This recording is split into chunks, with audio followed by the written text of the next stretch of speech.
Alors bonjour à tous, bonjour à toutes et à tous, bienvenue sur dailyfx.fr, Vincent Gann pour vous retrouver, le Good Morning Euro-Dollar ou le rendez-vous des scalpers, peu importe.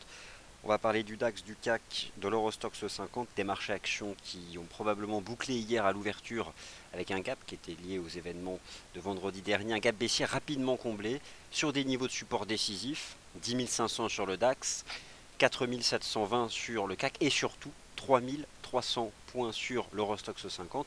Tous ces niveaux avaient été débordés le 22 octobre suite à Mario Draghi donc, qui s'était engagé à agir le 3 décembre prochain. D'ailleurs, je pense que la Banque Centrale Européenne annoncera le 3 décembre prochain une action très forte sur son programme de quantitative easing, sur ses taux d'intérêt, ce qui exerce toujours une forte pression baissière sur l'euro, sur l'ensemble des rendements obligataires au sein de la zone euro, donc pression haussière sur le prix du Bund. Le dollar américain et sa tendance haussière restent le facteur technique dominant du marché depuis 15 mois maintenant. C'est ce que je vais vous montrer à l'aide des graphiques. Alors hier, à l'ouverture du Good Morning Euro Dollar, et puis vous avez sous les yeux l'avertissement sur les risques liés au trading, j'ai insisté sur trois stratégies. La première, l'éternel short euro-dollar, depuis que le marché s'est maintenu sous la résistance extrême des 1,15 dollars. La seconde, l'achat de l'USD yen, à la fois parce que le dollar est haussier et surtout parce qu'il y a de l'attrait pour le risque sur les marchés financiers, et d'autre part, le Japon a enregistré au troisième trimestre 2015 un taux de croissance négatif, donc deux trimestres négatifs, c'est donc une situation de dépression. Bref, dans tous les cas, le yen est sous pression. La Banque centrale du Japon n'avait pas agi lors de sa dernière réunion. Elle pourrait toujours le faire cette année. Dans tous les cas, bon, le yen japonais est sous pression pour toutes les raisons que l'on connaît. Et bien sûr le NZD-USD qui lui a cassé un support hier et qui confirme avec la nuit dernière la Banque centrale de Nouvelle-Zélande, la banque de réserve de Nouvelle-Zélande, qui a révisé en baisse ses prévisions d'inflation sur 2 ans. Donc l'histoire continue, les tendances sont bien en place et je pense que là les fondamentaux permettent de tracer ces stratégies de manière assez limpide, et même l'analyse technique elle est limpide. Alors maintenant on va en parler d'analyse technique, on va parler du DAX justement parce que je vois qu'on me pose des questions. Alors on va tout de suite évacuer le sujet des indices boursiers avant de se concentrer sur les paires majeures du Forex, puisque je pense que c'est là qu'il faut agir, c'est là où il y a de la tendance claire, et c'est là où le swing trading permet d'attraper des centaines de pips dans le sens de la tendance, en soignant bien son timing. Alors avant de parler du DAX, il faut analyser l'indice que regardent les investisseurs internationaux lorsqu'ils étudient les actions de la zone euro. C'est pas le CAC, ce n'est pas le DAX, c'est l'Eurostoxx 50. Le volume de l'Eurostoxx 50, il est 50 fois supérieur sur les marchés à terme à celui du DAX, et je ne donne même pas de coefficient multiplicateur par rapport au CAC. C'est anecdotique le CAC, le DAX un peu anecdotique, l'Eurostoxx 50, c'est là où les choses se passent lorsqu'on étudie les actions européennes. Je n'irai pas jusqu'à dire que le DAX n'est pas intéressant, mais il suit la direction de l'Eurostoxx 50. L'Eurostoxx 50 hier, il n'y avait pas forcément un point d'achat hyper évident sur le DAX. Sur l'Eurostoxx 50, il était mais juste hyper limpide. 3300 points. Le marché a dû faire 3290, 3295. Il s'est remobilisé immédiatement à l'achat.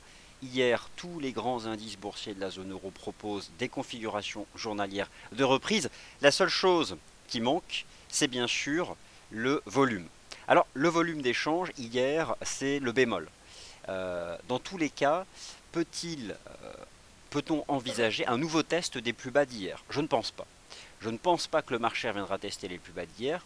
Tout au mieux, le marché retracera une partie de la jambe de hausse d'hier avant de repartir à la hausse. Alors maintenant, qu'est-ce qu'on peut envisager? Quels sont les niveaux intéressants? Je pense que si on retrace, le niveau d'entrée qui me paraît intéressant sur l'Eurostoxx 50, c'est 3370, 3375. C'est là, je pense, qu'il faut agir sur l'Eurostoxx 50. Et vous allez voir, ça donne un niveau aussi attractif sur le CAC et le DAX. Donc ici, dans cette zone, je pense qu'il faut agir sur l'Eurostoxx 50 à l'achat pour viser plus haut. Alors qu'est-ce que ça donne sur le DAX? Et je vais répondre donc à cette question de Jacques. Quel est mon avis sur le DAX en intraday? Forcément, le DAX, un magnifique marteau de reprise haussière sur le support des 10 523 points, le niveau qui avait été débordé par la Banque Centrale Européenne grâce à la Banque Centrale Européenne. Le marché n'a qu'une seule chose en ligne de mire, la réunion de la BCE le 3 décembre prochain. On attend une action hyper significative. une extension du QE dans la durée, en volume, la liste des actifs éligibles, voire un taux de refinancement négatif. Bref, cela va soutenir les actions de la zone euro. Le DAX, je conserve une opinion de fond haussière, comme c'est le cas depuis la fin du mois de septembre. J'estime que ce marché peut se reprendre vers les 11 000 points d'ici la fin du mois de novembre. Maintenant, qu'est-ce qu'on fait et où on intervient? Il y a un niveau hier en clôture que le marché a défendu en intraday, ce sont les 10 684. On a fait donc un marteau sur les 10 523 points, qui était le niveau qui a été défendu, qui avait été débordé grâce à la Banque Centrale Européenne. J'ai expliqué que je pense que si on a un repli intraday vers 3370 sur l'Eurostoxx 50, ça s'achète. Et bien je pense que si on a un repli intraday vers les 10 685 du DAX, ça s'achète. C'est le niveau qui m'intéresse, revenir tester cette zone pour repartir donc en avant ici sur le DAX et viser donc les 11 000 points lors de la fin novembre. Sur le CAC 40, le niveau qui m'intéresse pour un achat sur consolidation, c'est 4837, là aussi la base que le marché avait formée à la fin du mois d'octobre. Le dollar américain et sa tendance haussière restent le facteur technique dominant. Le dollar américain qui le 6 novembre dernier, le rapport NFP, ce qui fait qu'au fond, la probabilité de voir la Fed relever ses taux est très forte en décembre, a dépassé ses sommets annuels, c'est un signal d'achat. L'US dollar index est sorti le 6 novembre dernier par le haut d'un biseau ascendant. Sortir par le haut d'une figure qui traditionnellement est une figure de sommet, c'est un signal hyper haussier. Le marché a fait un pullback le 13 novembre, donc vendredi dernier, le marché a fait un pullback, c'est là qu'il fallait rentrer long sur le dollar américain. Et depuis donc, la tendance s'est relancée, il faut en être, ou sinon bien sûr, pour soigner le timing, ça va être sérieusement compliqué. Il en est de même pour l'euro-dollar. Le pullback permettant de vendre a été fait le 13 novembre. C'est un pullback hyper classique, une tendance baissière. On casse le support des 1,0810. Le marché a fait le 13 novembre dernier un pullback à 1,0831 et est retombé dans la foulée.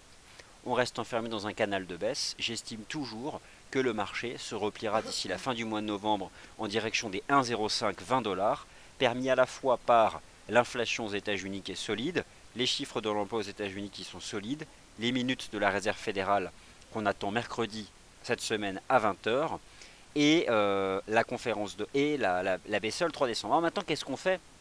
Forcément, là, pour vendre l'euro-dollar, il y a zéro timing. On est loin du canal, on est en train de tester plus ou moins, on a même fait des niveaux plus bas, puisque j'envisageais cette semaine qu'on casse les 1,0675, mais je pensais qu'on allait les casser violemment avec les minutes de la Fed. On est déjà en dessous. Alors imaginez si les statistiques US nous emmènent ici, avec une BCE donc à la fin du début du mois de décembre, le marché brisera le niveau.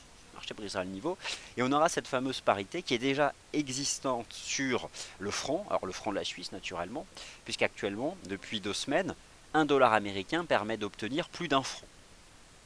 On est sur du 1,01. Dans tous les cas, US dollar index et sa tendance haussière, le facteur technique dominant depuis 15 mois, en accord avec les fondamentaux, et toujours bien suivi par l'analyse technique qui est juste, mais d'une limpidité extrême. Je vais vous montrer un autre canal de baisse qui est hyper propre, celui de l'once d'or. Ce marché chute et ne cesse de chuter depuis maintenant 3 semaines. Le signal de vente sur l'once d'or a été donné à la cassure des 1162 $. Le risque pour le métal jaune est de retomber en direction des 1000 $ d'ici la fin du mois de novembre, permis donc par ces fortes statistiques US. Je peux vous afficher sur la plateforme de trading la table de corrélation. Vous pouvez personnaliser la plateforme en ajoutant cet indicateur. On va étudier donc le coefficient de corrélation sur 30 jours. On va mettre 20 séances, comme ça fera un mois plein entre l'US dollar index, donc qui pondère à 25% euro-dollar, GBP, USD, AUD, USD, USD yen, et le métal jaune. Et on va mettre aussi l'argent.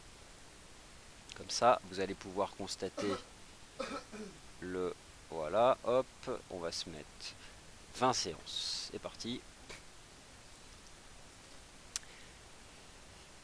Regardez ça, regardez un peu ces coefficients de corrélation, c'est juste complètement bluffant. US dollar index, once d'or, moins 0,90. US dollar index, argent métal, moins 0,85. Ce sont des coefficients de corrélation négatifs hyper forts. Ils tendent vers -1, ce qui signifie presque que pour avoir le raisonnement suivant, que vouloir acheter le dollar américain, il suffit de shorter les métaux précieux, ou encore l'euro-dollar. Et d'ailleurs, constatez que le coefficient de corrélation avec l'euro-dollar est négatif, mais il est moins fort que celui avec l'or ou l'argent. Alors, lorsqu'on étudie cette table de corrélation, au final, si je devais choisir 3 stratégies pour acheter le dollar américain, c'est le short or, le short argent et le short AUD-USD, ou encore le long USD-CAD. Et le meilleur d'entre tous, le long USD-CHF, et un peu moins le short euro-dollar, parce que le coefficient de corrélation est moins fort. Il est négatif, mais il est moins fort. Donc au final, cette table de corrélation permet de choisir le meilleur véhicule pour se mettre à l'achat du dollar américain. L'once d'or est donc en risque de baisser, le dollar américain continue de progresser, et je pense qu'aujourd'hui l'inflation peut soutenir ça. En début de séance, donc l'euro-dollar a cassé le support à 1,0690, il évolue maintenant à 1,0650. Quels sont les prochains niveaux à viser ici sur le dollar, sur le taux de change euro-dollar? Écoutez, on va aller se concentrer sur ce que le marché travaillait ici. Il y a un niveau, alors il y a 1,0625, 1,06 et 1,0570.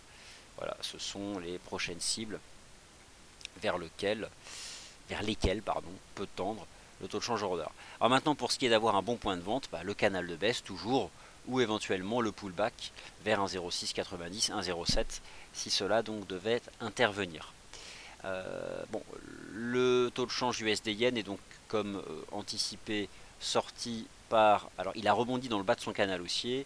Hier dans le Good Morning Euro-Dollar, nous avons justement étudié la possibilité de voir les acheteurs se remobiliser à proximité du bas du canal. Le marché en est donc sorti par le haut. La tendance se poursuit, mais bien sûr maintenant plus de timing pour une stratégie d'achat, simplement du suivi de tendance, relever des stops ou prendre des bénéfices si le marché revient en contact des 123,78. L'AUD-USD reste baissier sous les 0,7150. Le taux de change USD-CAD continue son petit bonhomme de chemin en direction des 1,3458. Le NZD-USD, lui, a cassé un support technique avant les chiffres de la Banque de réserve de Nouvelle-Zélande. La cassure du support sur le NZD-USD a eu lieu hier, en session européenne. Maintenant, le NZD-USD teste un seuil important à 0,6456. Si le marché réintègre ce niveau, ce sera hyper baissier.